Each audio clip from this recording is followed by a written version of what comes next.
welcome back into the Lions 24/7 podcast. You might be wondering, what are we doing on a Friday here? Because we don't normally do this. Well, it's just been a jam-packed week. On Tuesday, we spent an hour and a half breaking down the end of the regular season and the start of the postseason and all the things that go into that, including the transfer portal.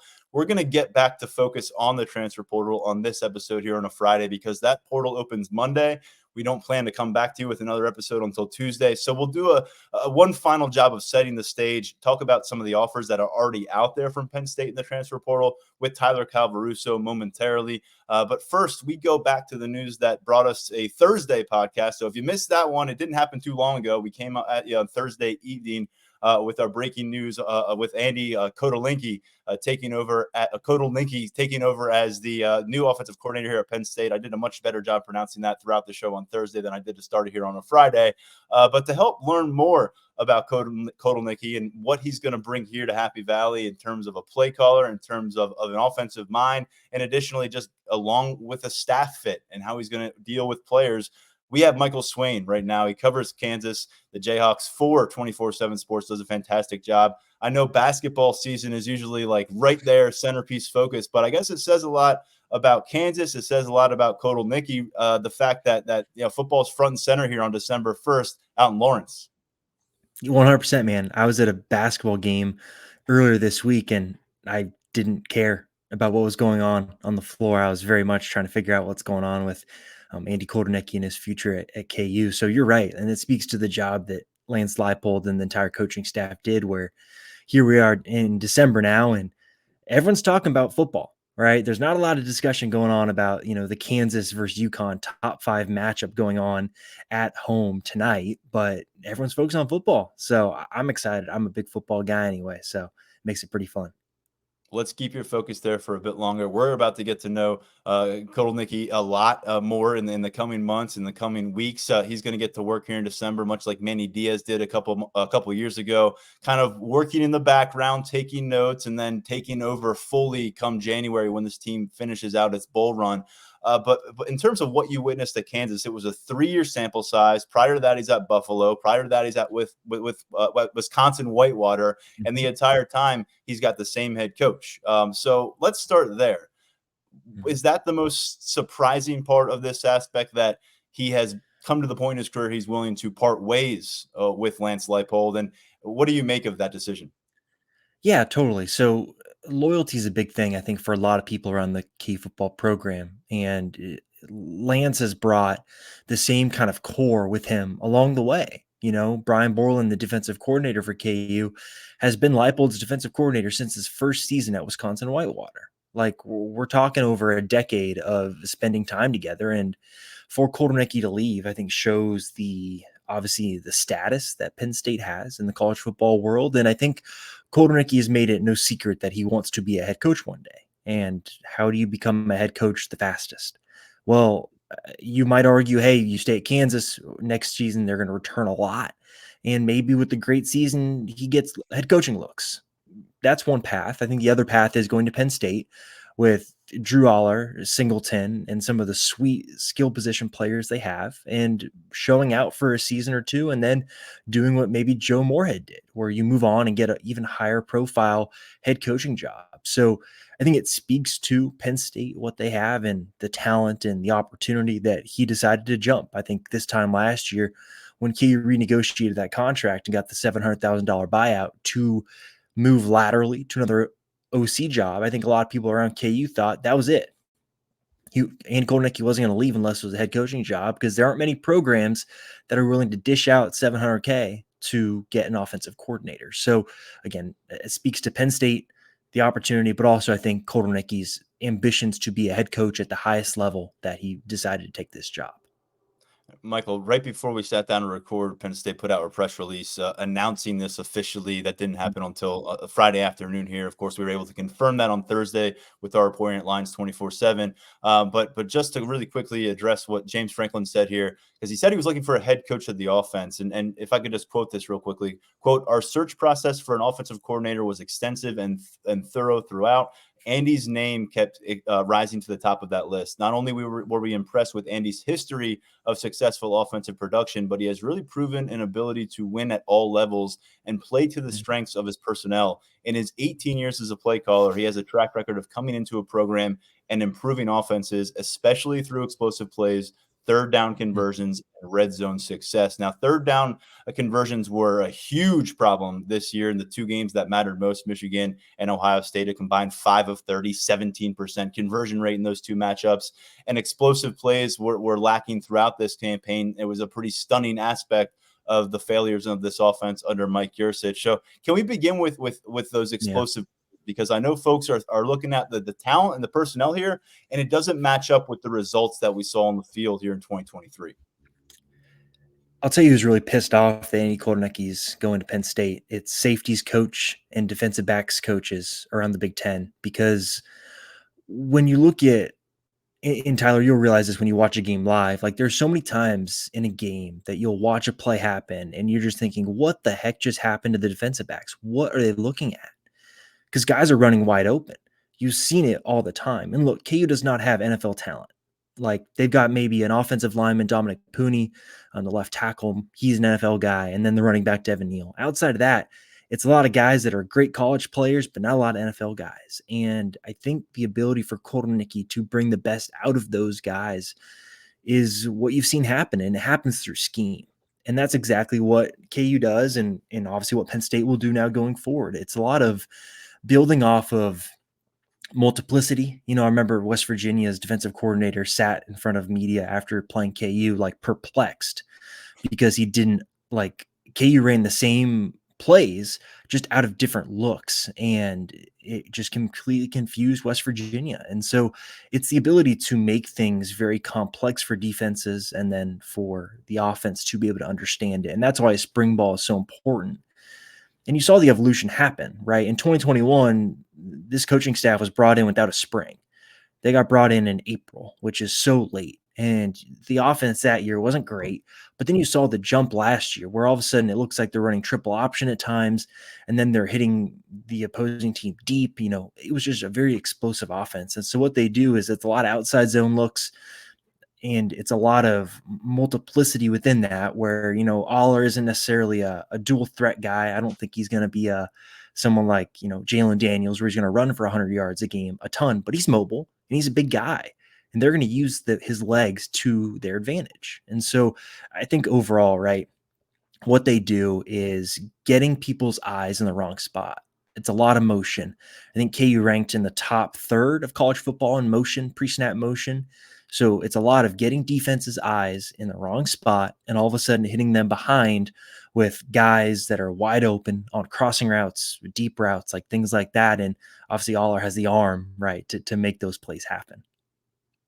We saw Jalen Daniels put up some really impressive numbers last year, off to a strong start here, and before his injury derailed that, and they had to improvise. I want to talk about what that improvisation looked a little bit like, because I think it was another showcase of why this is considered to be a strong offensive football mind coming to State College. But focusing on the quarterback, Daniels, the last 2 years since the start of 2022, 70% completion, 30 total touchdowns, 5 interceptions, and he also, along the way, that he got about 500 plus rushing yards racked up. So what did the offense look like maybe in 2021 versus what it looked like in the past couple of years? And how did you see the coaching staff, particularly the offensive coordinator, playing to the strengths of his personnel? Because that's something that James Franklin mentions in his first statement about this guy. And I don't think that's by accident.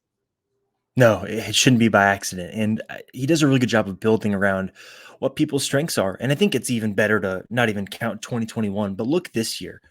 And the difference in the offense when Jalen Daniels was healthy and playing, and then when Jason Bean was in their quarterback, because, I think a lot of people look at the two and say, oh, they're both mobile and they're both guys that can run the ball. Well, Jason Bean does not like contact. And so KU, what they did with Bean was a little bit different than with Daniels, where Daniels, you can run option between the tackles. You can run option to the strong side, weak side. Like, it does not matter. With Bean, you're not going to run a triple option look through the middle. because he's not going to want to take that hit from the linebacker, where Daniels didn't really care about that type of thing. So you see what Kotelnicki does in terms of keeping the scheme the same for the tight ends, for the offensive line, for the wide receivers, but maybe tweaking some of that play calling to where it fits the quarterback that's in the game for them. So when KU is at its best, right? You look at their 5-0 start last year, you look at them starting strong this year. It's a team that really keeps the defense on its heels through that run game. And it is triple option, if you want to call it that. It's just outside zone. Heck, they did Wildcat this year, right? They are very multiple within that look. And so it's all about, just like I mentioned earlier, right? Creating pressure on the defense. And they really use the quarterback as kind of this chess piece that can do so many different things. And you mentioned the completion percentage for Daniels. And a lot of that is because they do a lot of quick passes. And it's a reason why KU ranks towards the top of the Big 12 and allowing not a ton of sacks. It's because it's a lot of quick game passing, boom, boom, you read, you react, you throw. And so you put all this together and it creates an offense that hits explosive plays, but I think is also able to be somewhat consistent over the course of 4 quarters. Jason Bean had to step up, and in that last start under the direction here of Kotelnicki, 13 of 17 passing against Cincinnati, 76% completion rate, 2 touchdowns, 250 yards. He had 90 yards on the ground with 2 scores as a rusher. So they found a way. And I want to go back to the Oklahoma matchup, because as I was working my way through Jason Bean's game log here, as the quarterback who stepped up with Daniel's sideline, I noted that wasn't really a beautiful stat line against Oklahoma in a 38-33 win that caught a lot of attention against the top 10 ranked Sooners squad. He goes 15 of 32 passing, 2 interceptions, under 50% completion. Did make a dent on the ground, 62 yards with a 38-yard rush along the way and a touchdown. How did they get to 38 points? How did they beat Oklahoma when the quarterback's struggling? Because there was a couple matchups here, Michigan and Ohio State, where Drew Aller is under 50% completion rate, and you're trying to figure out how Mike Yurcich is going to get him some help, and they didn't. And they had 10 possessions in those second halves where they could have tied it or taken the lead, and it did not happen. And so Drew Aller is going to be the focal point there. Where do you think maybe Oklahoma was able to do when their quarterback wasn't lighting it up against Kansas was able to do when their quarterback wasn't lighting it up against Oklahoma?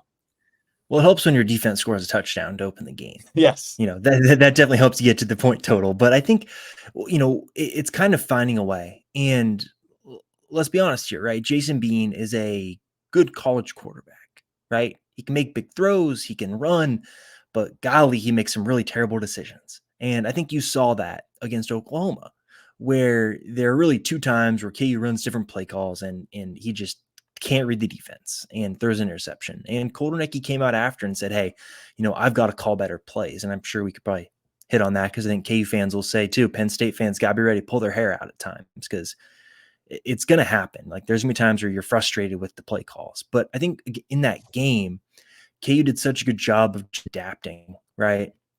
Early on, it was, about kind of running the ball and trying to figure it out. And then the last drive, it was you had to go.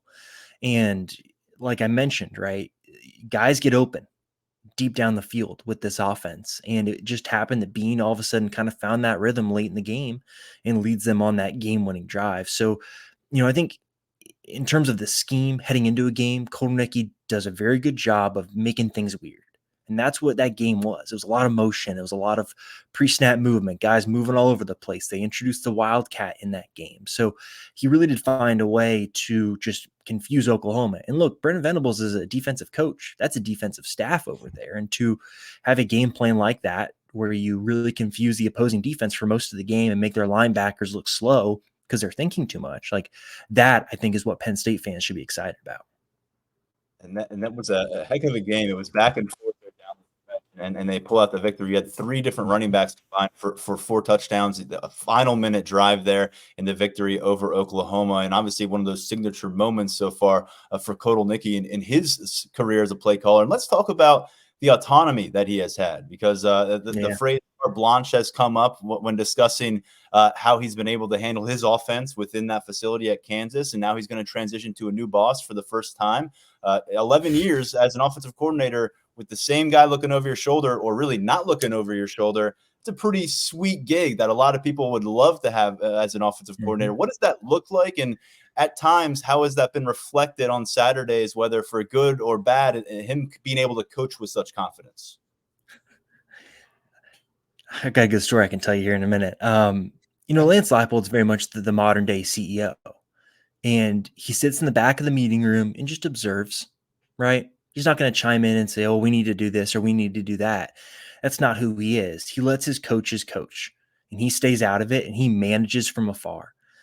And that, I think, is why KU as a program has had so much success, and why I think you've seen Kotelnicki's imprints and even look defensively Brian Borland's imprints come all over the team, because he lets those guys coach. And I think maybe a good example of that is you look in the fourth quarter of KU's loss to Texas Tech, and they face a third and goal, and they've got their freshman quarterback who hasn't played much in the game, and they go to a wildcat. And to try and win the game, KU does a passing play with their running back running to his right to throw the ball into the end zone. I don't know many head coaches that would let their offensive coordinator call that in that moment.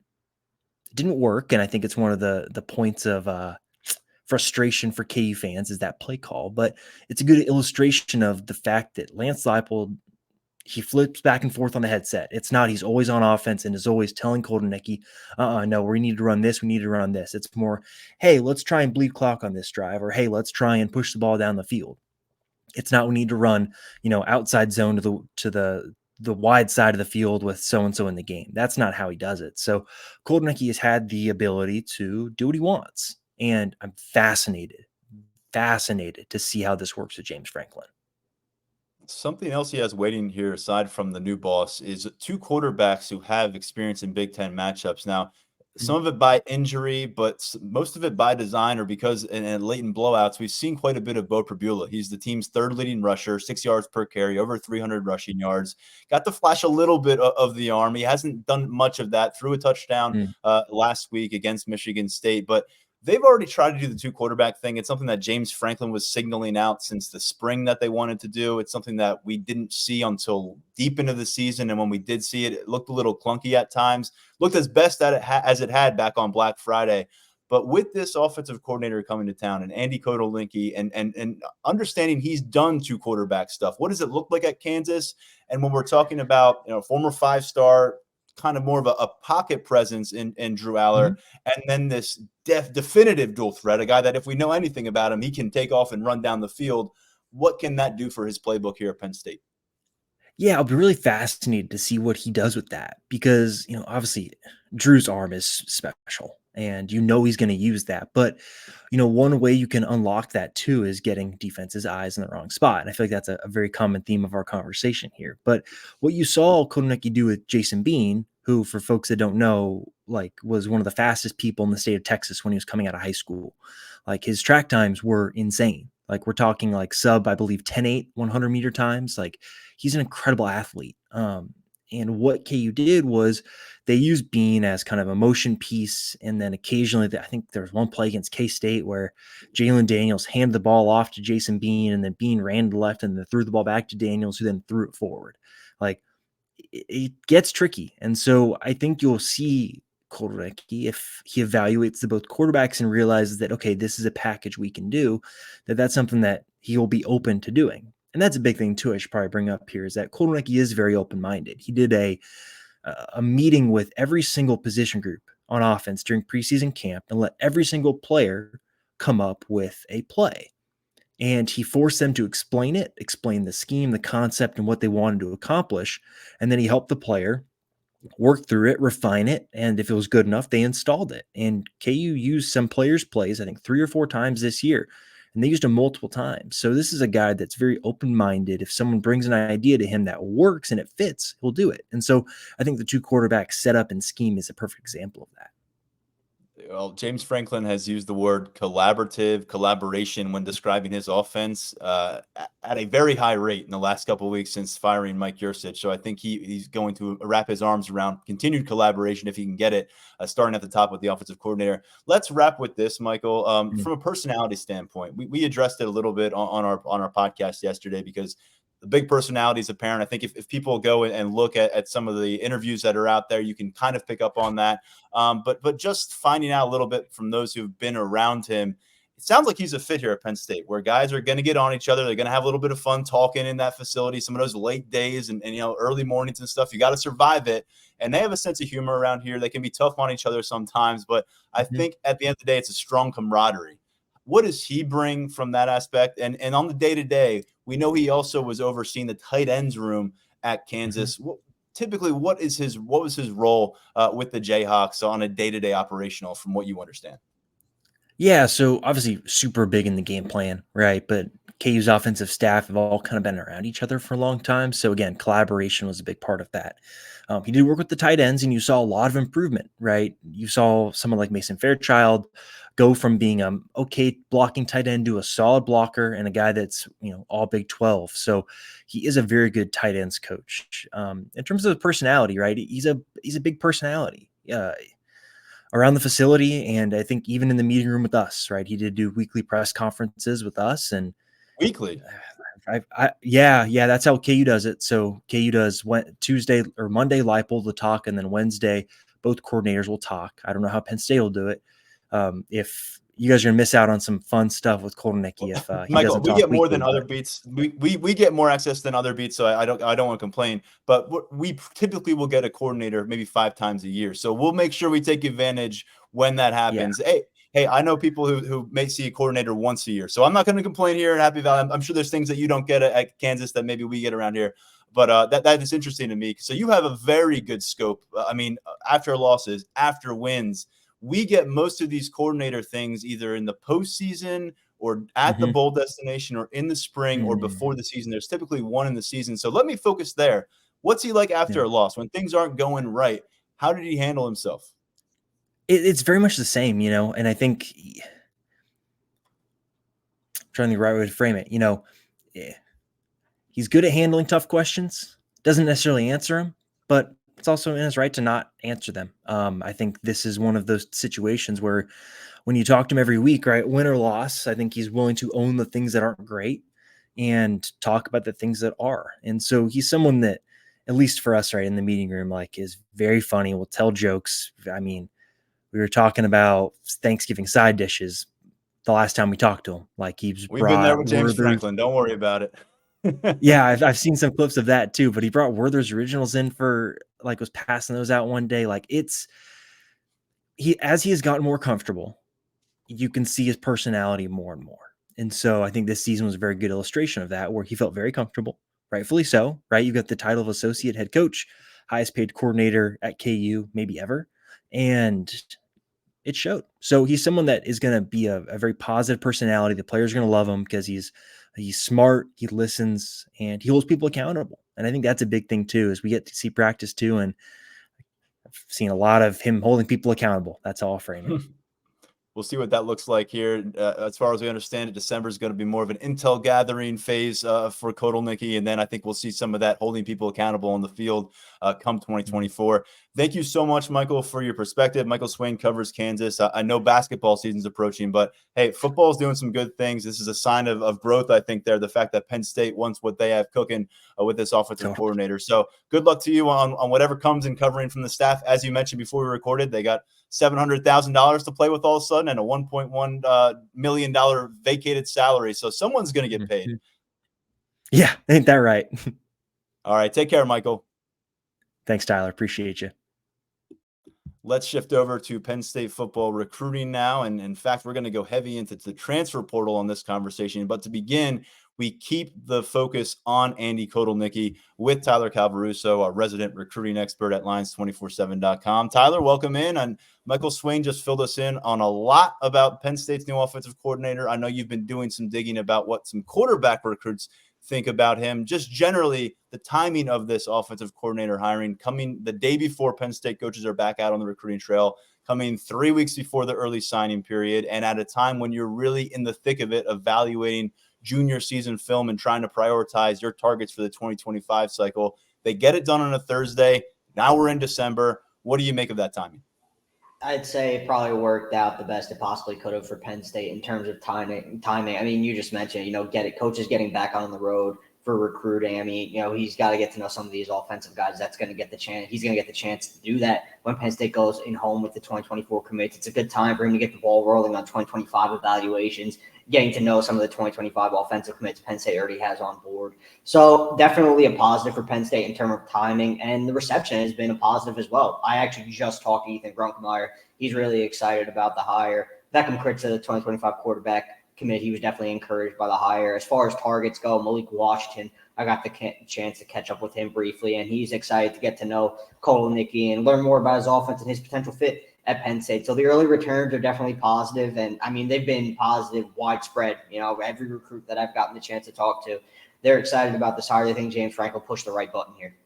Grunkemeyer, I know a lot of people are waiting for that one because that's a little more timely. He's just about a month, 5 weeks or so away from joining this quarterback room. Of course, we won't hear from Drew Aller, Bo Prabula, and Jackson Smolk, the current residents of that quarterback room, for a little bit. They might put something out on social media as this announcement goes live, but in terms of hearing from them in a media situation, we will get Drew Aller at some point here in the month of December. When we get to a bowl location, we'll probably at least get Bo Prabula. Depending on the destination, we could get all three quarterbacks, because if you reach a New Year's Six bowl, you get all the freshman availability for those locker rooms as well. But here nor there in terms of the recruiting outlook, what do you think this makes it for the uncommitted guys? It's good to hear that the two guys they have on board for 2024 and 2025 with Kritza, as you mentioned, like the move, are supportive of the move, are embracing the move. How about moving the meter a little bit with the targets out there, knowing full well that most of these guys probably haven't even picked up a phone and spoken with Andy Kotelnicki yet? I think it might be most interesting for a guy like Malik Washington when you take into account Kotelnicki's scheme. Malik Washington is by no means a runner. He wants to throw the ball first, but he's very athletic, and he can use his legs to make plays when he has to or when he feels that, the opportunity is there. And Kotelnicki being a guy who likes to, move the pocket around, he likes quarterbacks to move a little bit. That's kind of one of those fits where you take a look at it and think, hey, look, that could work out really, really well for Penn State, especially when you factor in that Washington has been high on Penn State throughout his process, really going back to when he got the offer from the Nittany Lions last summer. Those relationships in State College have come along really nicely beyond the presence of Mike Yurchis. He's gotten comfortable with multiple members of the staff. He's told us on record after the move that, the new offensive coordinator hire wasn't going to impact his interest in Penn State, nor would the potential of being in a two-quarterback class with Kritza already on board. That's not something that phases him because he feels he's going to have to go in and compete no matter where he's at. So Washington's a guy I think this might really impact him in a positive way, and that would be good for Penn State. I just think, beyond him, maybe Kotelnicki, Kansas has been working the 2025 recruiting trail as well. Maybe you take a step back, look at some of the quarterbacks that program has offered. Maybe Penn State gets involved there, depending on the evaluations and the collaboration, deciding whether or not they feel he could, be an impact guy in the Big Ten for the Nittany Lions. Matt Zollers is another, the in-state spring forward quarterback we've talked about a bunch recently. It seems like, positive there on this hire, and those two will get to know each other as well. So, yeah, it definitely it's going to be interesting to see how the relationships form in the coming months. That'll be pivotal. A lot of guys are excited about the hire on the surface, but as they get to know Kotelnicki, where will things go? That's going to tell the ultimate story of the 2025 class when it's all said and done when it comes to quarterback recruiting. The last time we saw Penn State make an offensive coordinator change during the winter of 2021, within a couple of months there, you saw 3 or 4 or 5 new offers go out at the quarterback position. One of them went out to Ohio to Drew Aller, and the rest is history. But let's also recall that Mike Yurcich inherited his own quarterback commitment from Kirk Chiraka in the form of Bo Prabula. And in this case, you've got an offensive coordinator in Andy Kotelnicki inheriting 2 in 2 separate cycles, one of which he was about to sign, and then the other has 13 months separating him between now and signing day. So it's going to be a lot of catching up between the commits and the offensive coordinator. We will be following all that. No one more than Tyler Calvaruso. Plenty of coverage coming your way at Lions247.com as commits and targets react to this. But let's talk about the other obvious priority that faces Kotelnicki getting to work here in Happy Valley, and that is, going shopping in that transfer portal and making sure that he has the roster equipped to get it done next year and push for that college football playoff. And most importantly, do everything they can to support Drew Aller for a successful junior season here in State College. So we're starting to see some movement, man. And on the offensive priorities that we discussed last week, offensive line, wide receiver, they're showing through with the earliest confirmed scholarship offers in the transfer portal for this cycle from Penn State. Yeah, and the evaluation process of, all these guys hitting the portal at warp speed, so Penn State is still very much in evaluation mode, but you've got two offers to, players who produce at a really high level at their respective colleges, and Penn State's really interested in those two guys. We got to start with the one who has the official visit locked in already. That's Ethan Heron from the Division II school program Shorter, who I admittedly never heard of until he popped onto the radar. So in I Georgia, think that kind of just to put it speaks out there to because I hadn't heard of it either. It's down in Georgia. He played high school ball in Georgia. He's a Jamaican native though. But yeah, Shorter College, Division II in Georgia. Yeah, he's got a very interesting background, and you throw on some of that Division II tape, it's actually pretty impressive the way he dominated that competition. So you could see why Penn State and so many of the Power 5 programs are involved. So he's going to be in State College for an official visit during the weekend of, I believe, December. I got my dates mixed up. December 8th. It's the second weekend of December. It's not this weekend. It's next weekend. I should have just said next weekend. Would have made it easier on myself. But he's going to be in town nonetheless. Texas Tech gets first crack at him on the official visit front this weekend. Then following his trip to Penn State, it's going to be Clemson. So is this going to be another Penn State-Clemson battle like we thought it might be with Andrew Dennis, who wound up at Illinois? Maybe that seems possible based on some early buzz, but I don't want to discount Texas Tech. Obviously, he's making it down to Lubbock for a reason, wants to get out there, check out that Big 12 program. But I've heard good things about where Penn State stands early here. The staff really, really likes him. He might be one of those guys who's probably one of the top portal targets across the board, regardless of position, for the Nittany Lions right now. There's a lot to like about his game. Phil Charlton feels, he's a guy who can bring in, mold him, really develop him, and get him to the next level. So there's a lot of intrigue there. And then on the wide receiver front, you gotta discuss that. There are so many intriguing names in the portal at the position right now. And Penn State put an offer out to one of them in Jamori Macklin from North Texas, the cousin of Jeremy Macklin, former Philly Eagles wideout, Kansas City Chiefs. But this Macklin kid can play, man. 50-plus catches this past season, over 1,000 yards, 11 touchdowns. He's really dynamic. And what have we talked about with Penn State's wide receiver room? They want to get more explosive. They want to get more dynamic. They want guys who can make big plays. And Macklin looks like he would be a guy who delivers that at the Power 5 level. Penn State offered yesterday afternoon, shortly after Macklin hit the portal. And I don't know if you were keeping an eye on his Twitter from that point on, but it felt like he picked up almost 20 offers by the time the day was over. It was just offer after offer coming in for him, and it's definitely not going to end anytime soon because they're a really good player. So Macklin is definitely a prospect to keep an eye on in the portal. We're going to have to see what happens with him when he starts, looking at visits, where he wants to check out, what his decision timeline is. It's worth noting he's from Missouri, started his career at Missouri, so maybe the SEC, returning to the SEC, has a little bit of appeal here. He's definitely got opportunities to suit up in the SEC now. So we'll see. But Penn State really likes him at the wide receiver position. We're talking about a team that wants to beat Ohio State next year, USC next year. They don't have Michigan on the schedule, but they could earn another shot to play Michigan by the end of next year's schedule. And naturally, I think some listeners out there and some of our readers at the site are saying, well, you guys are describing players who have production at the Division II level and the Group of 5 level. And they're thinking about that Dante Cephas stat sheet that looks so glowing at Kent State, almost 2,000 receiving yards the last couple seasons, all MAC performer back-to-back years, and wondering what happened this year and where the disconnect was. And obviously we saw an offensive coordinator fired, so that's probably part of the disconnect.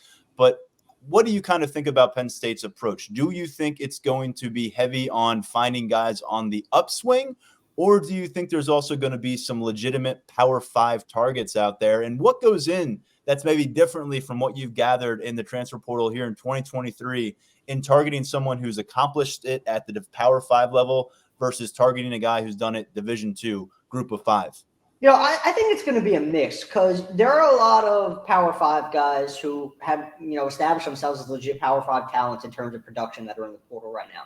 Penn State's already interested in multiple targets in that regard. You've got Power 5 guys who maybe are younger and didn't get an opportunity to play at the Power 5 level yet, but still just ooze of talent and maybe even have pre-existing relationships with Penn State staff in some cases. So there's intrigue on that front as well. Then you've got, the Group of 5 guys and the Division II guys who are definitely going to draw some interest from Penn State as well. We just talked about Macklin. Colin Lacey from South Alabama had 90-plus catches this past season. So, and that's another guy who, garners a little bit of intrigue. I think, I understand if Penn State fans are a little bit hesitant when it comes to seeing a Group of 5 wide receiver get offered, based on what transpired with Dante Cephas this past season.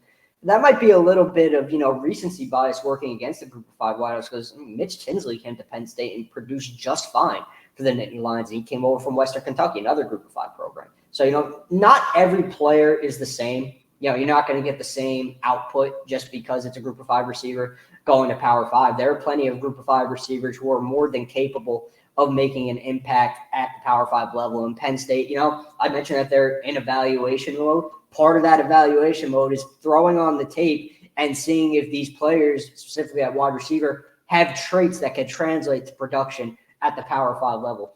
Sometimes people get caught up in a wideouts production at the Group of 5 level, and yes, that's obviously taken into account because you want to bring in a player who has a track record of producing. But at the same time, as Penn State, every other program around the nation evaluates players in the transfer portal, they're also taking traits into account because they want things that they can develop and mold and, really get a guy to kind of reach that next level of his game. So it's production and traits. So I think those are the 2 points of emphasis for Penn State as they go through evaluating portal players on both sides of the ball. That's similar to the approach last year. I just think Penn State is looking for certain things. Production helps, traits help, and you throw those two things together, and Penn State staff likes what it sees in the kid, they're going to offer. This is before your time, and this was early in the transfer portal era, but Penn State brought a Division II All-American in at wide receiver named Weston Carr. And at his previous spot, it was Azusa Pacific out on the West Coast, 1,400-yard season with 15 touchdowns to his credit. Again, All-American at that level. During his season with Penn State, upon arrival, 3 catches for 27 yards. So it's hard to make that jump, and we've seen guys try to do it. At the same time, they've got a second-team All-Big Ten center here in Hunter Norzad, who was at Cornell a couple years ago playing tackle. So we have also seen the Arnold Ebiketis of the world. Guy made the jump from Group of 5, proved he belonged at the Power 5 level for years. And in that one season, he turned it into a second-round draft pick opportunity with the Atlanta Falcons. So just a lot of interesting stuff. You see so many different players with different trajectories. Last year, you had what you thought was going to be a plug-and-play situation at cornerback with Storm Duck out of North Carolina. He didn't stick around, and then you ended up with kind of a tuck it away and develop situation with Aldavian Collins, who redshirted during his freshman year at Mississippi State, and then you bring him on board. So, Tyler, it's also important to note that not every guy is going to be brought in with the intention of pushing for a starting job on game 1 of the 2024 season. But when we talk about that tackle spot, it almost feels like you need to find somebody that you feel like there's going to be an ability for them come August to really make some noise at one of those spots, because we're in a situation where Olu Fashanu is down to his last snaps in a Penn State uniform, and Caden Wallace maybe too. If he decides not to take that 6th year through COVID and he tries to go off the NFL and capitalizes on his best college football season, then you have to start from scratch in your starting lineup. Maybe not quite from scratch, because Drew Shelton has that experience from last year. He's played a bunch this year at both positions, and he fills one of those. You can say, there's confidence in him as a starter. But Javen Williams, 5-star or not, he's only played in 3 college games, and he's played at the back end of blowouts. And Chimdi Ono is, less along as a prospect in terms of his time in football. So those 2 guys could take a major leap in year 2. And Javen Williams could be ready to be a starter as a redshirt freshman, or maybe Chimdi Ono's in that conversation as a redshirt freshman. But those are big ifs to me, and I certainly don't think you can count on feeling that confident just through spring ball. So that spot, just as much as wide receiver almost to me, feels like starter level talent is a bit of a necessity if you have your shopping list and say, how do we get to the college football playoff next year? How do we get to the Big Ten championship this year? What do we need to add on that list? Starting caliber, able to push for a starting role offensive tackle, it seems like it would have a pretty prominent placement. I don't want to say the level of experience that you just mentioned is a prerequisite of sorts, because Penn State isn't going to say no to a talented underclassman if they want to join the roster. But I mean, when you factor in the state of the depth chart, it kind of has to be in a sense, because Penn State already has enough young talented guys with a lot of upside on the roster. So I don't think Phil Trotwood's really going out there and looking for guys who he could say, hey, look, we'll see you next year after you develop. He's looking they got those guys coming in the recruiting club. I mean, they're loaded with these intriguing tackle talents that we're saying it's not going to be year 1 kind of situation, but let's see what year 2, year 3 might look like for a guy like Garrett Sexton. That's exciting stuff, but we're talking about 2024 when Drew Aller's your junior quarterback and Nick Singleton's your junior running back and Kate Allen's alongside him as another junior. It might be the last ride with these kind of guys. Yeah, and you also have to take into account, there have only been 2 offers on the offensive line since this portal season started. One went out to Keyshawn Blackstock, who's now committed to Arkansas, and the other one has gone out to Ethan Herron as well. So not only is Penn State, doing a deep dive into a lot of guys, but I think they want to make sure they're offering the right guys because they understand that if you bring in a veteran and you expect him to play a big role in your offensive line in 2024, you want the likelihood of the hitting to be pretty high. You want to be pretty confident in the guy that you're taking on. So those 2 offers are the only ones right now. But once things get rolling, I expect more to go out. But Penn State is definitely preferring, I would say, probably a more experienced player at tackle. Again, they're not going to say no if they could, add some really high quality depth, maybe some high upside depth. But I think a more experienced player would be, they would take priority there.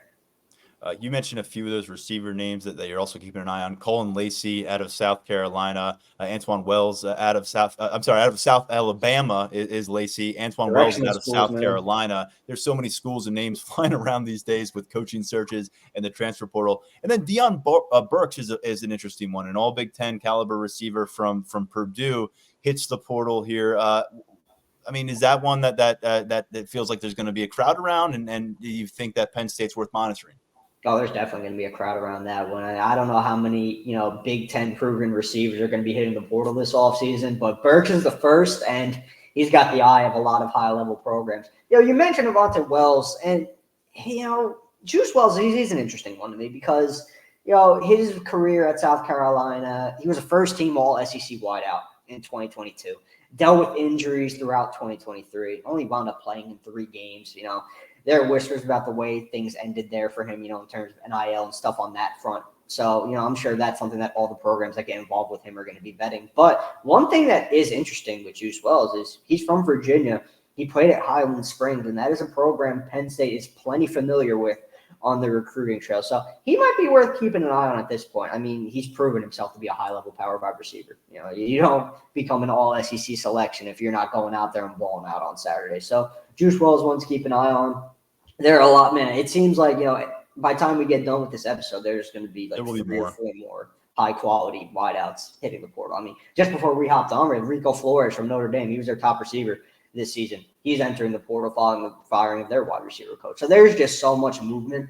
And I'd say, we could wait and see how things are when things settle down, but I don't think things are going to settle down. So, we just have to play it as it is because transfer portal, it's even more fluid than high school recruiting, which says a lot. And it draws me back to high school recruiting because I saw Chris Tyree hit the portal at Notre Dame, one of their receivers. I remember when Penn State was prioritizing him as a running back recruit, when they were recruiting all these Virginia running backs year after year, Ricky Slade and Devin Ford, and he would seem like he might end up being as part of that procession. It didn't happen, and he ended up playing wide receiver at Notre Dame. And then Bo Collins, a California native who spent the last few seasons with Clemson, hits the portal. And I remember chatting with him after a visit to Happy Valley where he was talking about trying to return for an official visit. That never happened, but you're just kind of taken back, and it's the networking of college football comes into play here. And you brought up the fact that this guy's from Virginia. Well, Taylor Stubblefield's from Virginia, and Taylor Stubblefield, I'd imagine, has a notebook of names right now that he is eager to get involved with because he did not have a hand in adding a single scholarship piece of this receiver room that has been under a lot of scrutiny, and I'm sure he's applied a lot of scrutiny to that room himself. But whether or not he loves some of these homegrown talents or whether he's been turned off by the room in some ways, I don't know. But I think that he has to have some names that he feels like is going to put a little bit of more of a personal impact on this receiver room because, as we said last episode, Josiah Brown is the only January enrollee coming in from that freshman class as of right now at wide receiver, and he's recovering from an injury. So when we're looking around a group that's going to hit this the practice field this spring with a new offensive coordinator and a returning quarterback, and you want to maximize those 15 practice periods, what is Marcus Hagens bringing to town at wide receiver beyond what he's trying to cultivate that's already on campus?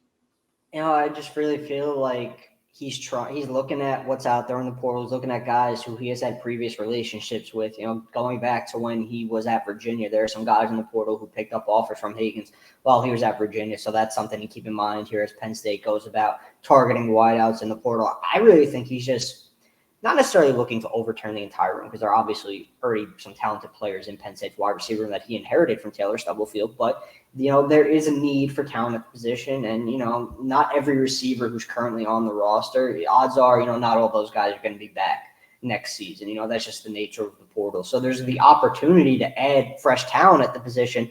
And I think Hagan's just going to be looking for guys who have either proven themselves to be dynamic or, have the potential to be dynamic and explosive. I know I keep using those buzzwords, but that's really what it comes down to, because Penn State wants guys who can hit home runs and, provide the big play element that in the passing game that this offense was really lacking throughout 2023. And that was probably a hindrance to the offense throughout the year, if we're being honest. Probably. It really limited the potential of the unit when you just didn't have a ton of guys who were generating separation consistently and, be providing the home run threat that Penn State's offense needs. So Higgins is going to be targeting guys like that. And you mentioned it with guys like Bo Collins as well. Penn State has targeted some high-level wideouts in the past. Granted, that was before Higgins' time, but, maybe say, hey, look, we were involved with this guy in the past. You might not have been here, but check out his film. Tell us what you think. And, maybe we get involved there as well. Chris Tyree, people want, the big get in the portal, right? They want the potential star wideout.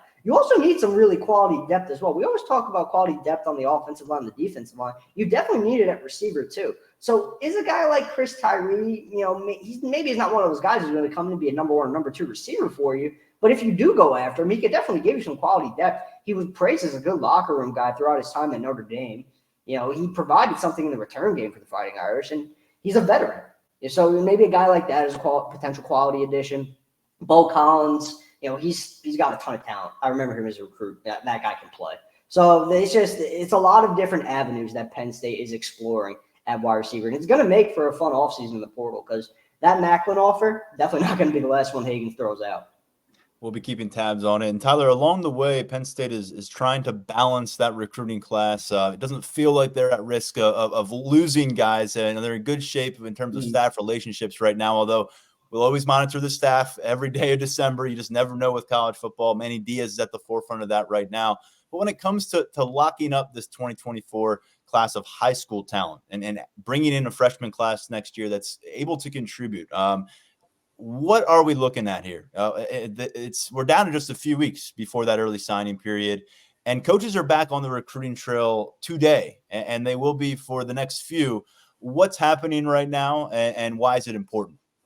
At this point in the cycle, it's kind of like opposite of last cycle, where there was a lot of buzz on the flip front, both incoming and outgoing. Kavion Keys, Penn State was working him at this point. Conrad Hussey, he had his flirtations with Miami and Florida State before ultimately winding up at FSU. So it's kind of a little bit different in that sense this year, because there's not that kind of buzz. Penn State's 2024 class, the guys they have in there right now, they're very solid. Penn State's expecting to sign all those guys during the early signing period. They're definitely still working, on some guys who have commitments out elsewhere right now. So, you have the potential to go in home with those guys now that you're able to get back out on the road. But, the recent intel and buzz hasn't really indicated that any flips are likely right now. And as of right now, I haven't heard anything regarding Penn State getting any 2024s in town for official visits in December. That's something we're obviously going to be keeping a really close eye on as the days goes on, because that story can change really, really quickly.